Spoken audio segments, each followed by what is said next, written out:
I sort of had a Facebook page, but I realized that I needed a different kind of Facebook page. I have two Facebook pages. One is the family photos and stuff, and the other is the artist page, which is where you can post stuff and you get people to like it, and your name gets circulated and one gets plugged into the other. Also through Twitter and Instagram. It's anybody who's coming up, who's in high school or college or even just out of it, grew up on these social media platforms, and they are essential for anybody who's out there. So the first thing you got to do is make sure that your social media is all sort of coordinated and that it all feeds each other, and then make sure you've got a decent website, because the website is a place where you can kind of it's a little more spread out and you can control it a little bit more than Facebook. It's kind of like a visual resume, and you don't have to spend gazillions of dollars on a website anymore. They're very cheap. Very cheap, or some of them are free for like the basic sites. Like Wix, I think does it free, and Squarespace, I think, are free sites, and they have basic templates. But get yourself a website. Get yourself clean up your social media.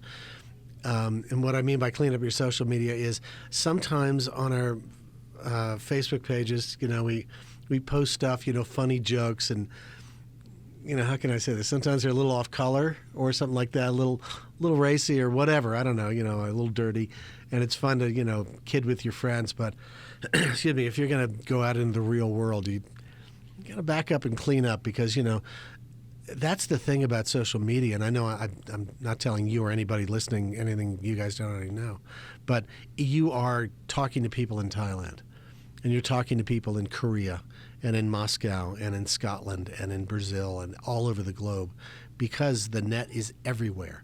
So just make sure that everything that is on your page, your Facebook page or your website or any of your social media sites, that it's stuff that you're proud of and you can stand tall on. And if you're a musician, put songs on there, use it as a marketing tool, and then fold it back on itself so that people start to, get your likes out there, and make sure you get out on the streaming platforms as well. That's really important, Brady, is the streaming platforms. And I did that last summer, and I just did my homework and got myself on iTunes and on Pandora and Spotify and Apple Music and Google Play, and named a streaming platform, and I'm on it. It took a little bit of doing, but it just... Get your stuff out there, and then get out there and, do the road trip. You and me, Brady, we're going to Kansas City or someplace. Just get out there and meet people and start playing it. Yeah, one of the things that I was really, really happy about when I first started my radio podcast and I started my channel, I didn't start all too long ago in this office. I didn't start radio until early mid-February this year. And from there I just built a passion for it, and from there I'm like, if I want to build an audience, it starts with let's build a Twitter page, and then go from there. All right, let's build the YouTube, and once I get onto YouTube, we can promote it out to Instagram and Facebook and all everywhere that connect. Exists. You're right, all of them connect. That's exactly right. And it's the only way you can get yourself out there in a efficient and cheap manner, which I think is really, really important. Yeah. You don't have to pay money to get a radio advertisement as much as you would have to back then. Right. You wouldn't have to buy a TV ad. You wouldn't have to do anything like that. Now it's just, I have a new album out. I'm going to throw it out on my Facebook page, and they'll get shared from there, and it goes viral. And if it goes viral, you're already on your way. Yeah, and that's exactly right. You can do that in a way that you couldn't before. Back in the day, as they say, and this is before my day even, back in the day it was, you used to have to go crawling to the record company, and they'd sign you to some contract, and they'd own 90% of you and of your stuff, and they did the publicity, and they decided where you played and what kind of hat you wore or whatever. But now you can sit down and record something decent and put it out.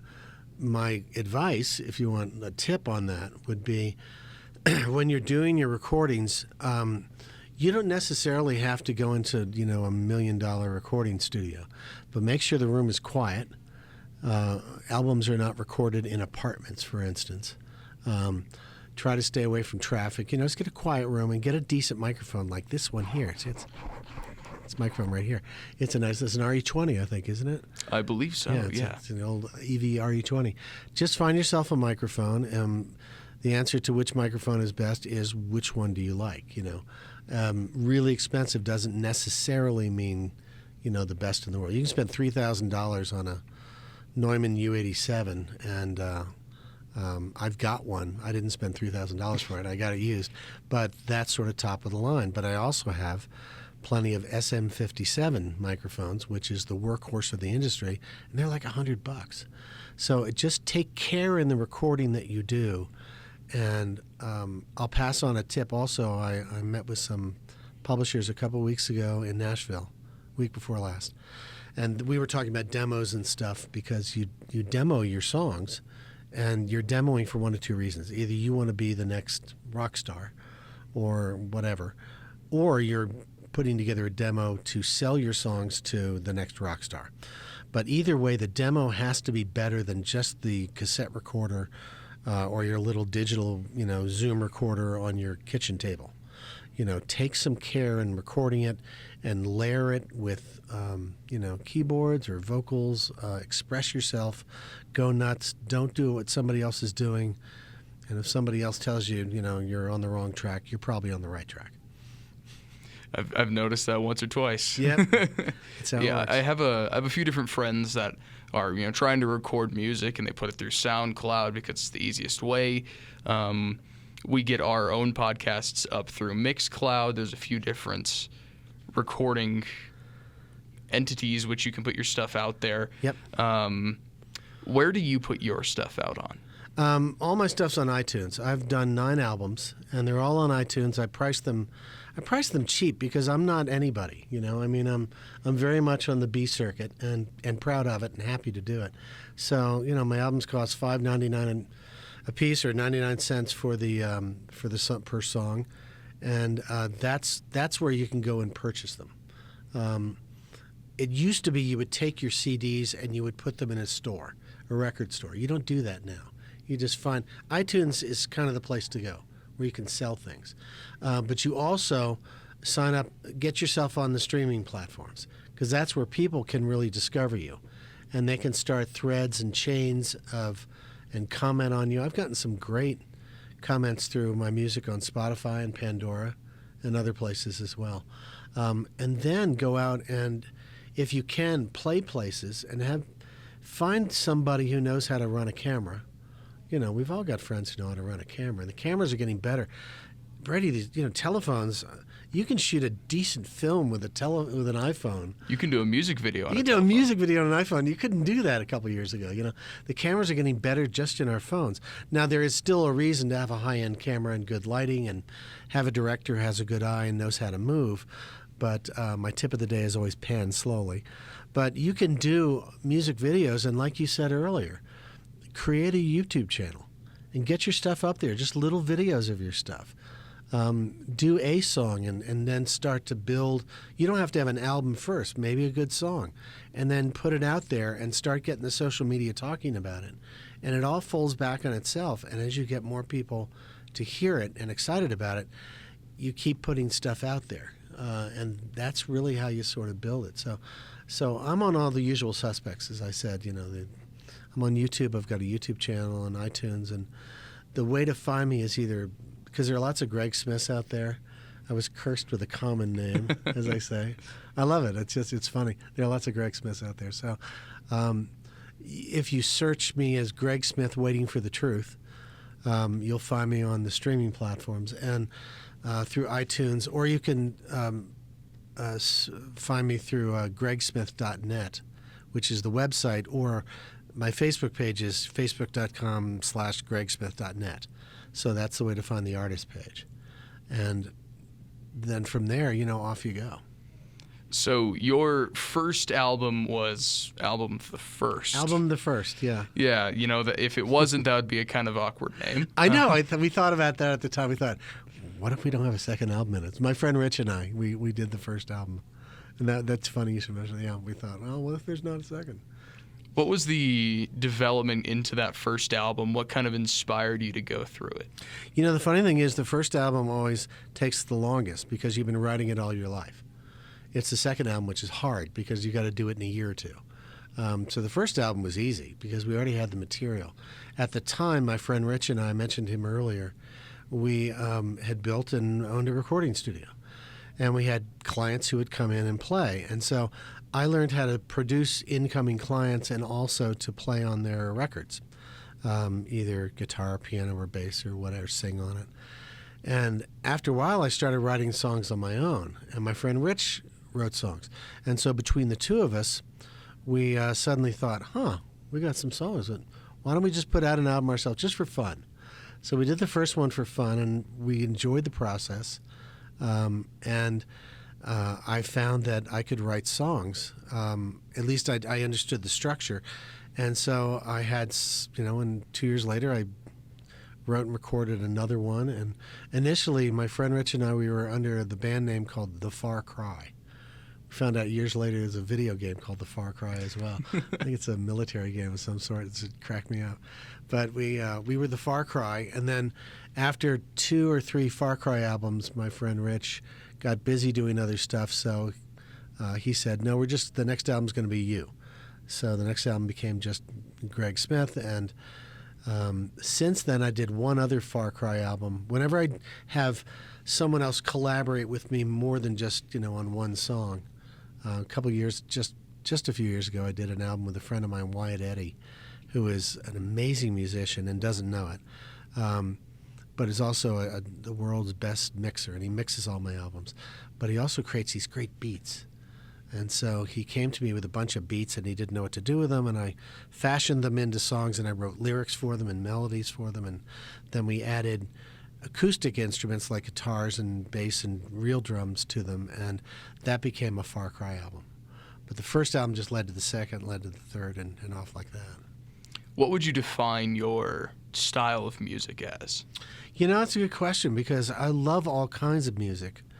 There are people I've been influenced by, and if you listen to my music, you'll hear, bits and pieces of them. I've done all kinds of mostly, I guess, kind of acoustic rock was kind of what I guess most of my stuff has an acoustic guitar in it. But I also started building guitars years ago, and I created quite a few. And so my albums got a little heavier, a little more rock and roll. And but the acoustic guitar is still the star of everything. I always go back to it. I write mostly on piano or acoustic guitar. So acoustic rock, people have sometimes, I did an album with The Beat. The Beat album I was talking about with this guy, Wyatt Eddy, it got classified in one review as kind of an alt-rock album, which kind of amused me. This last album, Waiting for the Truth, has been called a country rock album, which kind of amuses me because I think they're all kind of the same. In terms of musical style, I hear myself through all of them, but I'd say that kind of, I've also done, classical music. I've done ballads on piano, and I brought in string quartets and have them record on it. So I just love all kinds of music, and it's kind of hard to nail down that one style. But if I had to, I'd say acoustic rock probably. Acoustic rock. Yeah. I've been listening to your music in preparation. Well, what do you think it is? That's a better question. I was getting that kind of. Alternative rock was one of the things running through my mind. Mm-hmm.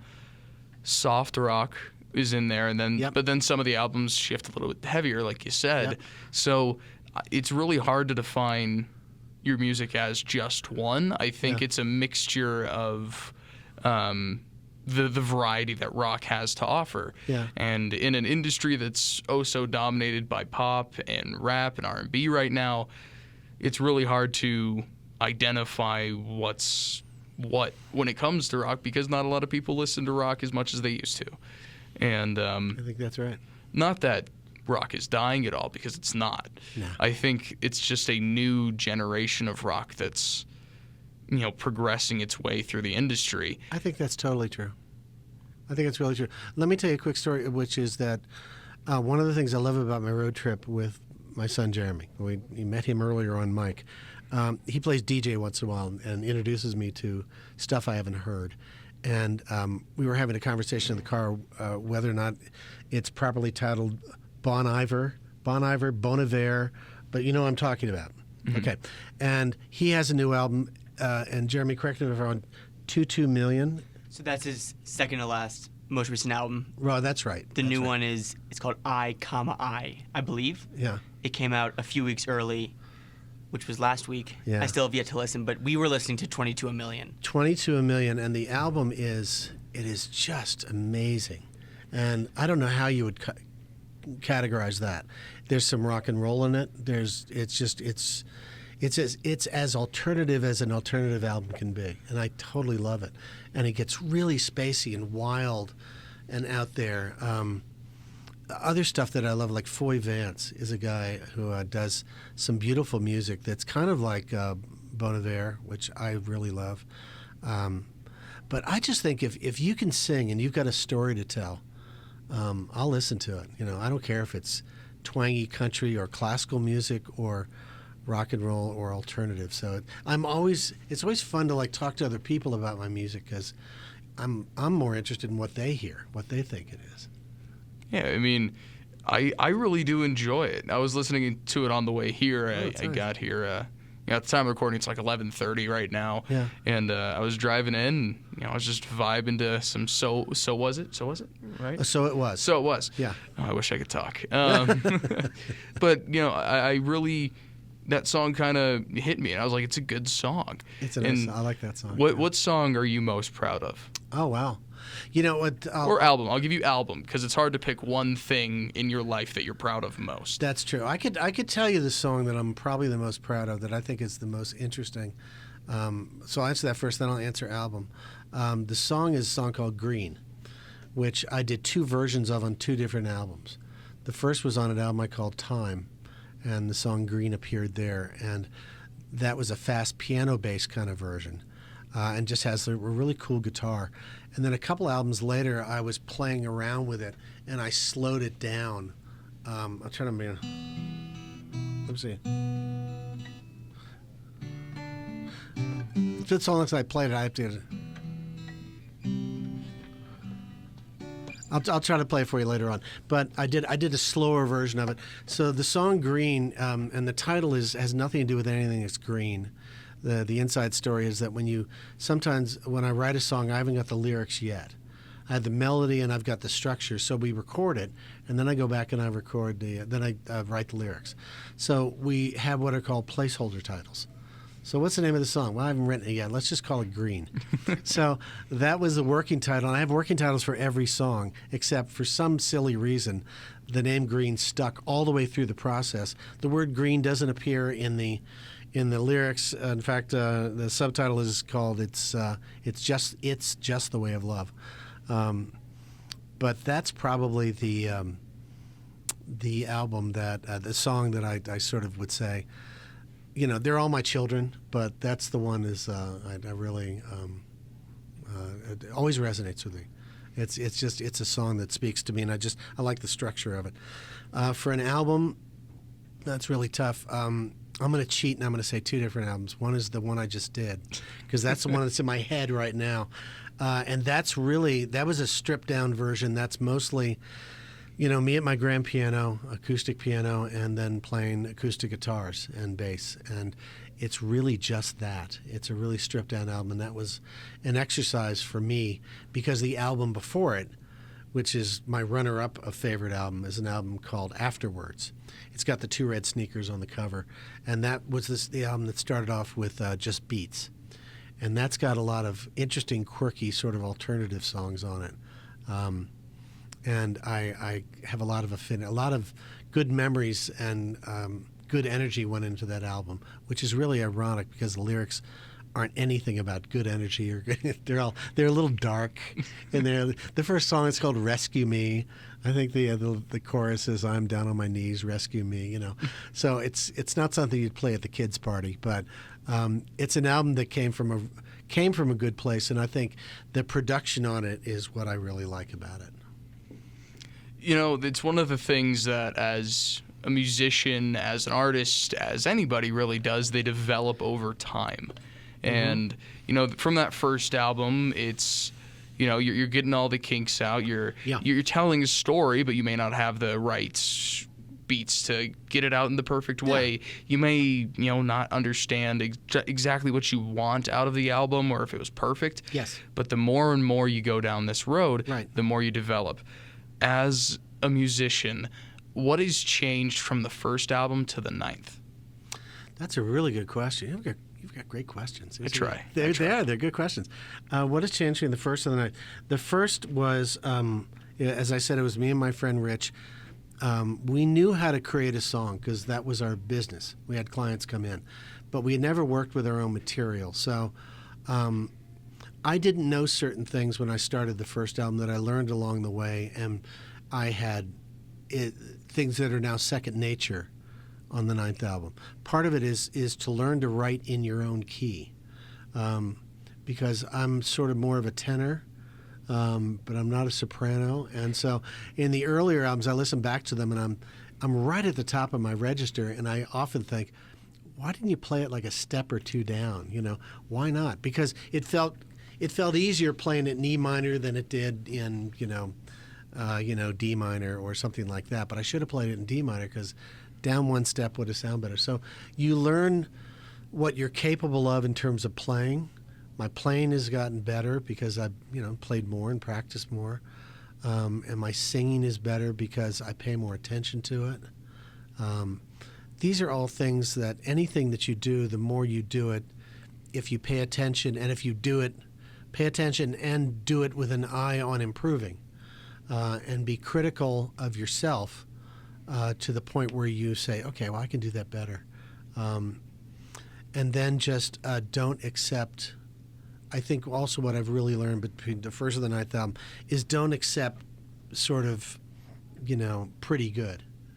Push yourself, because otherwise it's mediocre. I mean, once you commit it to a mix, those songs on any of those albums are done. Excuse me. I'm not going to go back and remix them. They're done. I'm already started writing and, recording the next album, so I moved on to that.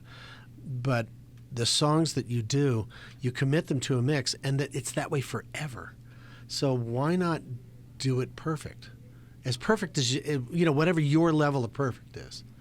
It's really, really difficult, and I say this as a college student that is in this office every single day. I work on every single thing I can, and I take as many challenges as I can because I find it as an opportunity. Good. But saying that, it can be hard for some people to, when they see good enough to go to that extra step. What drives you to, I want this to be perfect. I want this to be better than pretty good. I want this to be the best it can be. What drives you? Oh, wow. That's a really good question. I don't know. I think part of it, I can give you like 2 or 3 sort of answers, and you can pick and choose which one you like best. Part of it is I think that is that if you're going to do what I call a sorta song, a sorta album, like I'm sorta doing this or whatever, someone's already done that. Why not do? I'm not competing against other people on the radio. I'm always competing with myself. My standards are other people on the radio. When I hear like the Bon Iver stuff we were listening to yesterday, which is very different than my music, but I listen to it and I go, wow. And I learned something just listening. We listened front to back of that album. We were driving for about an hour, and Jeremy goes, I want to play this album Bon Iver put out a couple of years ago. And it's just like, boom, it struck me. Probably Afterwards is the name of the album of mine that's probably the closest to that.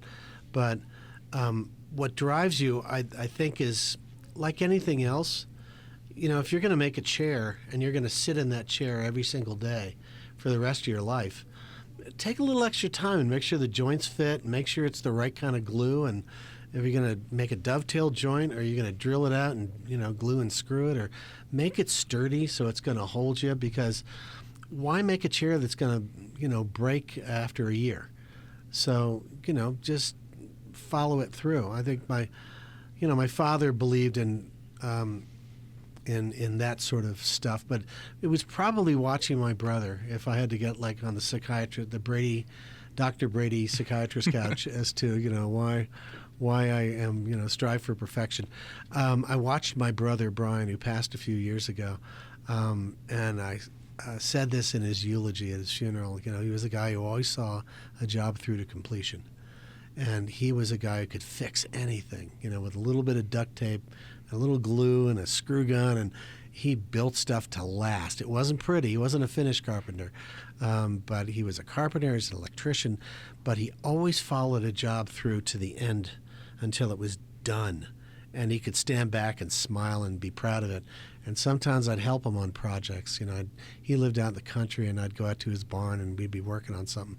And afterward, we'd sit there and look at whatever it was we had done, and we'd have a cold beer, and we'd look at it and just smile. And, yeah, we did that. And that, to me, that's the satisfaction.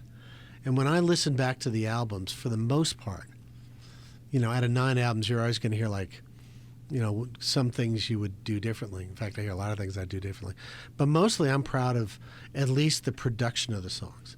You know, they may not be your cup of tea or anybody's cup of tea or whatever, or everybody's cup of tea is what I mean. But at least I'm proud of the production of it and how I mixed it. And I mixed it the best I could given the equipment I had at the time, which goes back to your earlier question, which is, you know, the differences like between the first and the 9th album. The production is better. The microphones got better. The studios got better. Not just my skill, which everyone gets better if you work at it, but it's just sticking with it until the job is done. And I like to listen back sometimes to the stuff I've done. I don't do it a lot, but occasionally. And you know, I'm happy with the mixes, and I think that was just perseverance. You know, beforehand you brought up the. Mozart and Beethoven, we do the same style that they did. I mean, it's a progression of, you know, getting better at what different sounds we can make and what different things we can do. Right. I'm a big fan of using the term somebody walked so that we can run. That's right. Beethoven walked so we could run. That's right. Now, saying that, listening to Bon Iver, right. Listening to some of these really, really higher profile, you know, A-list artists. Sure. Your Tom Petty's, your REM's, you know, reaching back a few years, but groups like that, yeah. What can you take from them and add on to your next album? Oh, everything. We stand on the shoulders of everything that's been written before. You know, as you just, you know, said, and I had said before, which is that, you know, it's all the same 12 notes, and it's just how you rearrange them. You know, I can do stuff that is completely original, but I'm also a thief. I'm a total thief. And you listen to the best musicians, and, you know, they steal from each other all the time, you know. But the trick is to take something that you hear in your head and, you know, put it down and make it your own. Don't play somebody else's song, or you're a cover band. There's nothing wrong with cover bands. You know, you can't get married without a good cover band, right? We all got to have a cover band. But if you're going to be an artist out there doing stuff, I take I listen to the stuff I grew up on, and it's always hard for me to kind of remember it, but I listen to stuff that, you know, was before my time, but I listened to when I was growing up because my sisters had a huge record collection. So I grew up on harmony groups, and I grew up on, like, you know, listening to the Beatles and the Beach Boys and the Mamas and the Papas and the Fifth Dimension and those great lush harmonies, Crosby, Stills, Nash and Young and Simon and Garfunkel, those great tight harmonies, and then the individual production. And, you know, I can rock out with the best of them, but I really like specific intricate instruments, you know, guitars or pianos or things that played melodies and stuff like that. So I think I steal from just about everybody, but hopefully you won't know what part of the song was stolen from something else. You know, I could sit here and I could tell you, okay, well, that verse was inspired by this, or that guitar lick was originally inspired by this. It's usually something that was inspired by it, and then you make it your own. Has there been any, well, let's say instruments that you've used, like a cowbell or some random thing that nobody noticed that you used, that you found interesting? Always, always in percussion. There are two ways to answer that for me. First is that I mentioned earlier that I used to build guitars. I still do. I just haven't built one in a couple of years. But I got kind of out of hand. But initially I was chasing a sound. I had a great electric guitar, but I couldn't get a certain sound out of it for an album. This is back in the album the first day, and then my first album. And then the other ones after that, Time and Training the Beagle and stuff. The other albums, I was chasing a specific guitar sound, so I built a guitar. And there it was, mostly. So I built a second one to refine it, then a third, then a fourth. Pretty soon I had more guitars than I needed. So that's one way to sort of answer it, the unique sound that comes from actually building the instrument and the mixture of the wood and the electronics and how they come together to make, because not every guitar is the same. And the second thing is, but the things more interesting maybe is percussion instruments, because my friend Rich, who I started with years ago, and we were in band together, he was the drummer, and then I learned kind of how to drum, but we had analog drums, but we were always finding interesting ways to do songs. There's a song that Simon and Garfunkel did years ago called Cecilia. Cecilia, you're breaking my heart. You're da-da-da-da. Look it up. It's there. And the rhythm track is them slapping their thighs. Cecilia, you're breaking my heart. Like that. And they were just doing that in a living room one day, and a friend of theirs had a tape recorder and recorded them slapping their thighs. And I thought, that's cool. So I did a song, an album before last, where all of the rhythm for it, instead of a drum set, I slapped my thighs. And I tried on different types of jeans to get exactly the right thigh slap. I did. And then also on that album, and another interesting percussion thing was we were in a basement studio recording once, and I couldn't get the sound out of the drums. The drummer was trying different things, and I said, I want it to sound like this. And I grabbed a pair of drumsticks, and I hit the air conditioning duct. There's silver air conditioning ducts. And I said, I want to sound like this. And I started pounding on it with the thing. And he goes, well, that sounds like it. And so he got a microphone. We pointed it at it. And I said, gave him the sticks. And I said, do that, And he did. And that became the acoustic track. So, the funnest experimentation has been probably through percussion, I would say. And it's some of those times that you really, really do laugh. Yeah. It's the best parts when you get to enjoy yourself doing something that looks really, really weird or dumb or, it's those times that really make it worth it. Yeah, why not? That's music's supposed to be fun. We're not, God bless the doctors and out there who are, brain surgeons and stuff like that, who are keeping us healthy. But what I do isn't anything other than entertainment. And I never forget that. But so why not have fun doing it? I love what I do. And every album I always have fun doing it. And you discover things, different instruments and different things and songs. And I could go on and on about the songwriting process. But boy, it's always been fun for me. All right. Well, I'll do my final little transition here. Cool. Considering we have about 11 minutes left. Okay. So I'm going to play So It Was. It's my favorite song. Oh, cool. I'm going to play that. Cool. And I'm going to play not the entire thing, but a minute into it, and I'm going to have you break it down a little bit for us. Okay. And afterwards we'll do a little bit of live if you want to, and we can go from there. I would love that. Okay. Yeah, I think it'd be exciting. Okay, cool.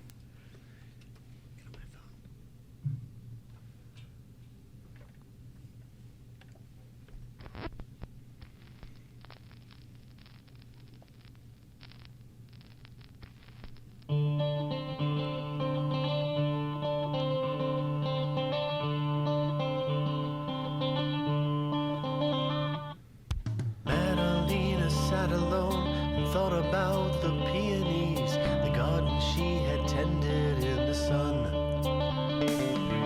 Water makes the flowers grow, a captivating grim tableau. She'll pinch and pull and clip them one by one. Make peace with the rain. Learn the rules, play the game. Nothing ventured, nothing gained. So it was, and so it was, and so it was. So that's a little snippet, about a minute-long snippet from Yeah. So It Was. That was I believe, your 7th album? That was number 7, yeah. Number 7? Yeah. Break it down for me. Okay, well, that was a double album. I hadn't done an album in a couple of years, and by a couple of years, I think I mean like 3 or 4, and had a backlog of material. I got busy with other stuff, with family stuff, and so I had a backlog of material. So that was a double album because I had too many songs and to fit into one. So It Was the title track. I just like the turn of phrase. In fact, the song begins with a needle drop, which is just hearkening back to my childhood when I was a little kid. My sisters had records, and you'd put the needle on it, would scratch it. And so I made a recording of a needle drop, and that's how the album starts. The song itself was, it was a guitar riff. That do do do do do do do do do do do, and I was practicing and noodling one day, and it appeared. The best songs, or the riffs just appear out of nowhere. They just, sometimes I'll wake up humming a melody and thinking that somebody else must have written this, and then maybe I did, and so that was a guitar riff, which I've got my guitar here if I can figure it out, which is it's in my.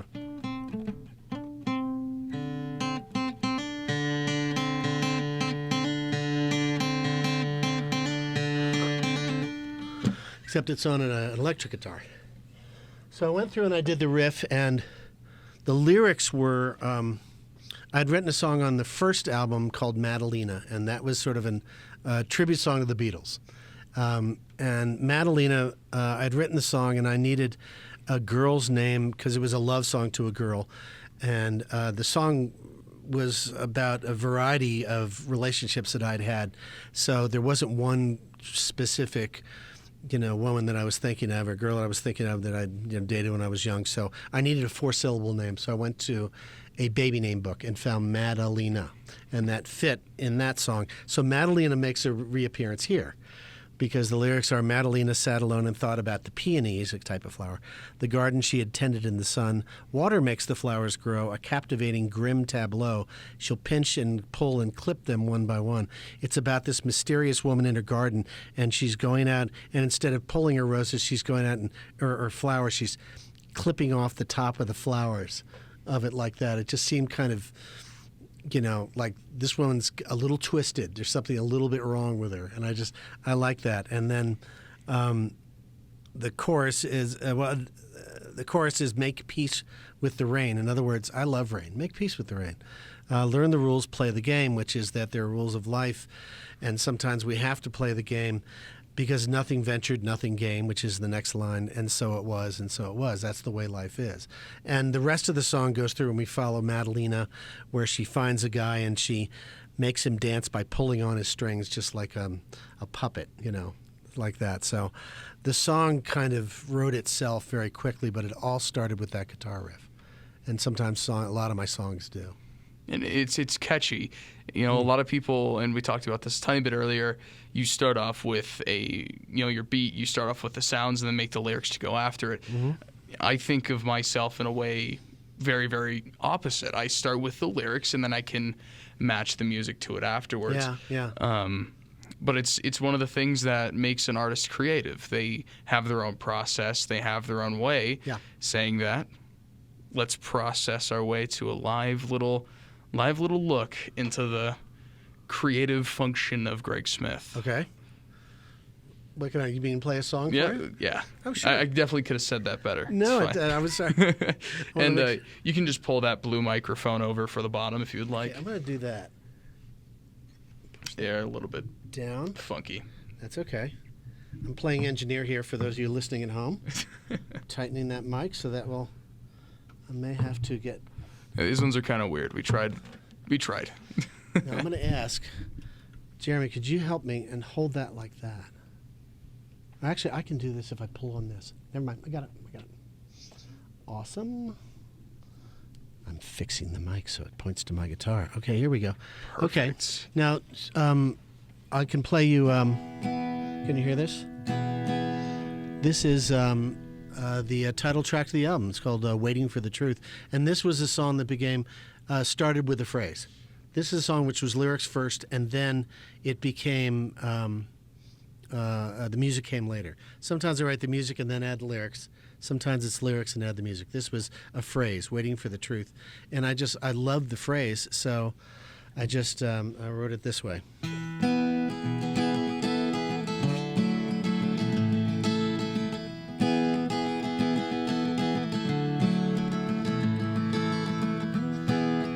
One in 20 mornings, sleeping on the road.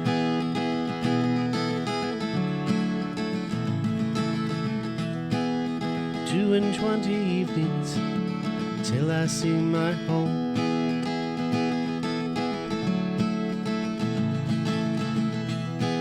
Soft approaching sunrise spreads across the day.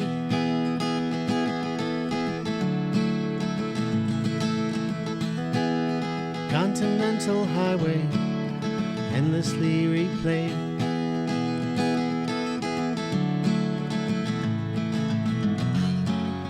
Patience never makes a sound, given our pursuit. Spend our days rehearsing while waiting for the truth.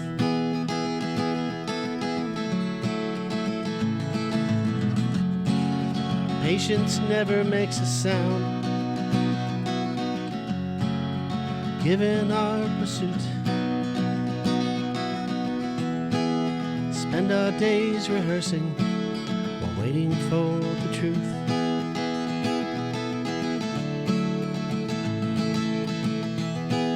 Spend our days rehearsing while waiting for the truth.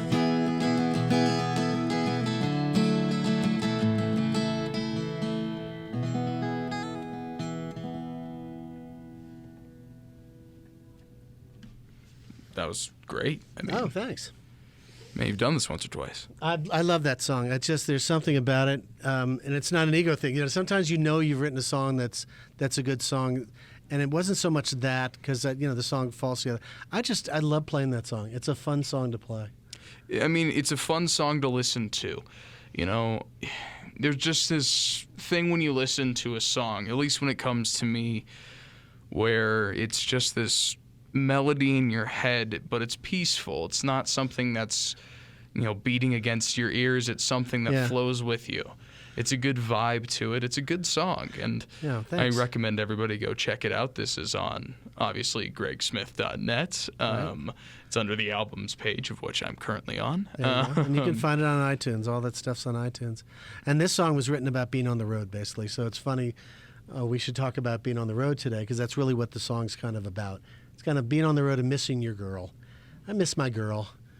She's home, and we've been texting back and forth, and she usually travels with me. But but it's about missing somebody that you you love, or a family, or friends, or girlfriends, or boyfriends, or whatever, and it's about coming home, and we spend our days rehearsing, but we're really waiting for the truth, and it's kind of a message that life's not a rehearsal. That's really what it means. I did a road trip a while back to Georgia. I had a girlfriend that lived in Colorado. I was born and raised in Colorado. She lived in Colorado, and she ended up having to move to Georgia. So I did an entire road trip down through Texas, all the way through the South, all the way to Georgia. And I can kind of see it in that song. You're just kind of making your way through life. It's not a rehearsal. No, it's not. It's not. It's it's have fun now. Go out and do stuff. Live. Try things you've never tried before. Try foods you've never tried before. Introduce yourself to a stranger and say hello and get to know somebody. And, if you don't play music, sing loud in the shower and in the car. Just music has given me that. But there's just so many things to be positive about. And that's kind of what this song's message is, which is, if you stand around on the sidelines, life's going to pass you by. So get out there and do it, Absolutely. And with that, we'll kind of wrap up here. What I'll have you guys do is I'll have Jeremy go over to that mic right over there as well. That one? That one right there. He's on right now. Awesome. That should be fine. And what I'll have you do is I'll say, I'm Greg Smith, and this is Met Radio. And then I'll have you do the same, if you guys are fine with that. Love it. Definitely. All right, cool. whenever you're ready. I'm Greg Smith, and this is Met Radio. I'm Jeremy Smith, and this is Met Radio. You just had to do it with that voice. I like it. He's got a great voice, doesn't he? Right? For radio. You do. It's true. Had to turn on a little bit at the end there. I find myself doing this quite often where I'll go like, and this is Met Radio. Yeah, I know. I'm your host. We always put the broadcast, as my DJ does. You're listening to Met Radio. On the dial at 98.7 FM. It's going to be cloudy today. Now Fleetwood Mac, So, we all have a little bit of DJ in us. I always go, is it Ed Sable of NFL Films? The frozen tundra Right, the of voice of Lambeau God. Field. Right. That's voice of incredible. Well, anything else you guys have to say? Yeah. Go ahead, plug your stuff. Channels, YouTube's, social medias, iTunes, whatever. Awesome. Well, my stuff's on all streaming platforms. If you search any of them with Greg, there are some other Greg Smiths out there doing music. So if you search Greg Smith Waiting for the Truth, there's kind of a black and white picture of a guy with an umbrella looking at a house in the rain. That's how you know you're on the right page. And all 9 albums are on Spotify and Pandora and Apple Music and what other venues there, Yeah, Jeremy? I'd say go to gregsmith.net, check out the page. Yeah. Go to Spotify or Apple Music if you have one of the two. Right. Search Greg Smith. It should be the first one if you Right. need to do more. Or Pandora. Greg or Smith any of Waiting for those. the Truth. Yeah, and the website's good because on the website, which is www.gregsmith, Gregsmith, one word, gregsmith.net, and if you click on any of the 9 albums, it has all the lyrics for all of them. And one of the albums, one of the 9, is free for download. So it was. So it was the one we were talking about. That's a double album, free for download. I thought that'd be a nice thing to sort of give out to the fans. And the other ones are, I priced them cheap on iTunes, and they're all there. And I'm also on Facebook, facebook.com/gregsmith.net. And I would just love to hear from you guys. Anybody out there who's heard something you like, or what you didn't like, or if you any questions, or I love talking with people. So have patience with me, because sometimes I'm out on the road and I don't get to all my stuff right away. And coming soon, because I'm being badgered into it by people who know better than I do, I'm going to get an Instagram account and a Twitter account, and we'll get those going as well. But for now, those are all the places you can find me. And then I'm down in Savannah, so come on down and have yourself some pralines and a mint julep and a beer, and we'll tear it up. All right, awesome. Well, I appreciate it. This has been Brady Piper, Greg Smith, and Jeremy Smith. Thanks, Brady. With Met Radio. Thank you, guys.